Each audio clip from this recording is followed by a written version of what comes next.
Welcome to the channel. In today's video, we are upgrading the BMW Navigator, super outdated Navigator system, to the Chigee AIO-6 LTE system. This is Chigee's flagship GPS model. This is the best one they make.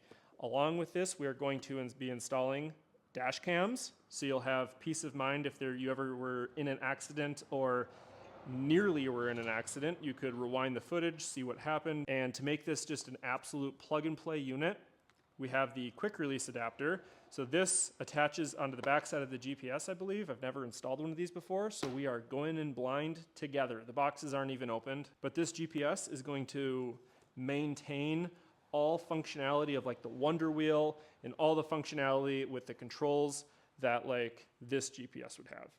This GPS, don't quote me on this, is $1,000. This GPS is $500. It's a no-brainer. Big advantage. Apple CarPlay, Android Auto. So then taking the factory BMW system off, pretty straightforward here. There you go. Throw that right in the trash. So let's open this Chigee system up.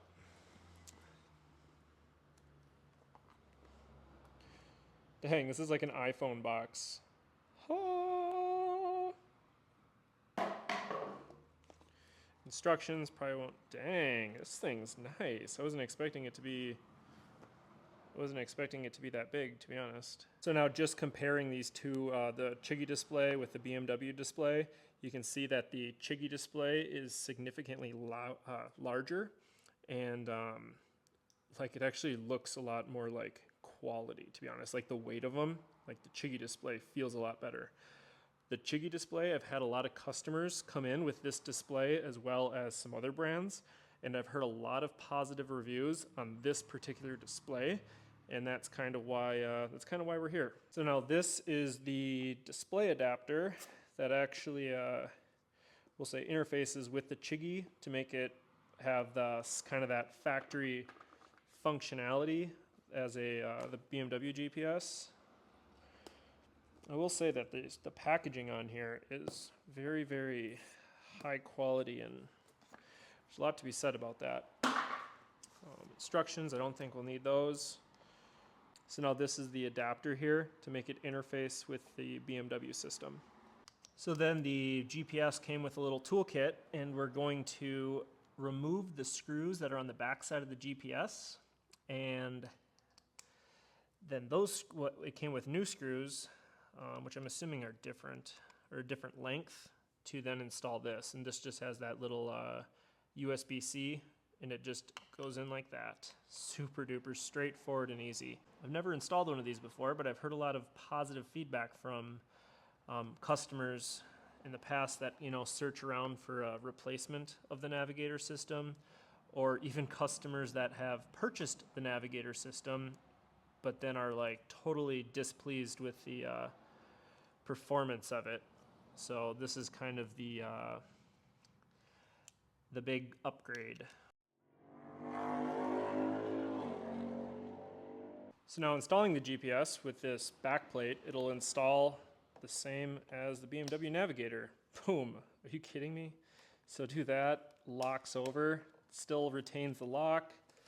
Look how satisfying that is. Oh, I didn't even realize that this is a non-transparent cover. That screen looks super nice. Moving on here to the cameras, let's open up this box.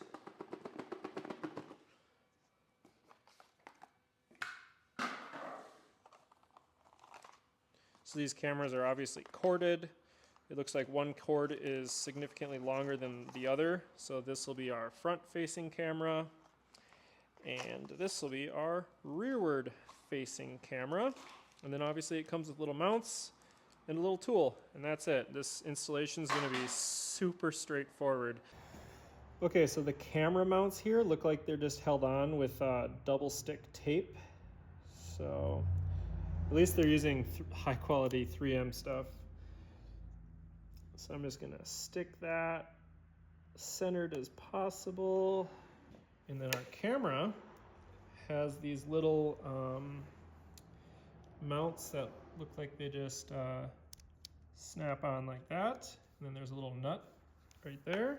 Little fastener gets pushed through there, and then at least it comes with the right Torx screws. Another thing I really like about these is it is at least using a Torx screw, so it kind of matches the rest of the bike. So let's get this tightened up here. And then for our rearward facing camera, I think I'm gonna stick it just something like that. This right here. Oh man, that's actually gonna look pro.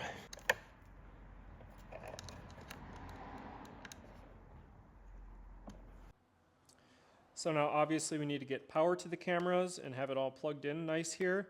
So they have this adapter here, and there's looks like a USB-C plug on the side that this plugs into. And then it has looks like little Torx screws. So that gets plugged in like that. And it's nice, tight, waterproof connections. And then you snug these two itty bitty baby Torx screws down. So not to bore you to death on me routing wires, but I have it going from the Chigee device down this over here.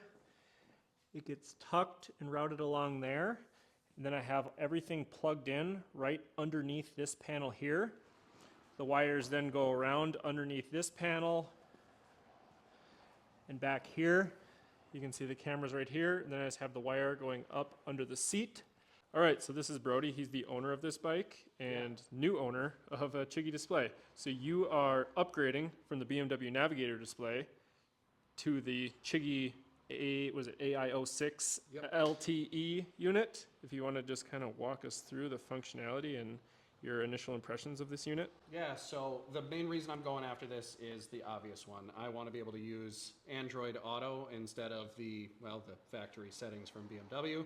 And so far the graphics are fantastic. Even being on a 6-inch screen, I can see the map clear as day.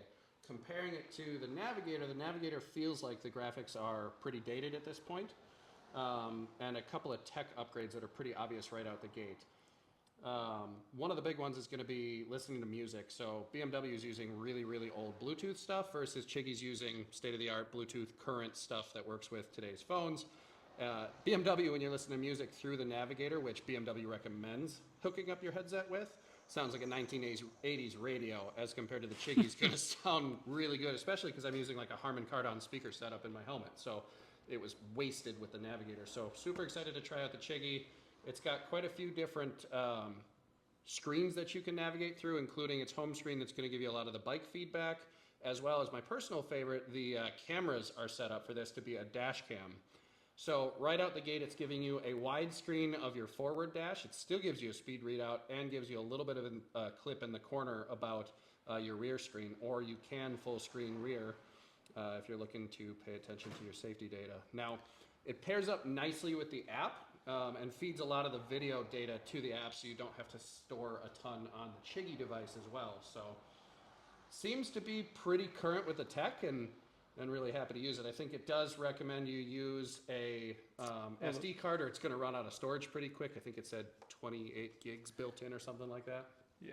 But I would think with high quality video, that's going to be gone pretty quick. And it is 1080p, and it did have an option to switch it to 60 frames a second too. Yeah. And if you were really just trying to get as much space, I think you could lower the resolution as well. Yeah.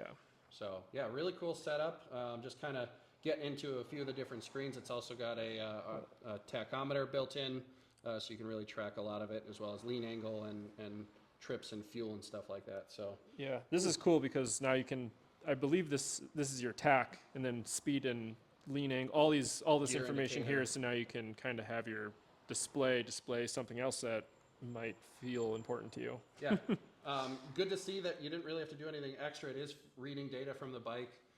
Just got to change a few settings in US instead of wherever the default. Right now we're still in like the default settings, so awesome. Still a lot to learn, but this will hopefully be a huge upgrade, and I hope you like it.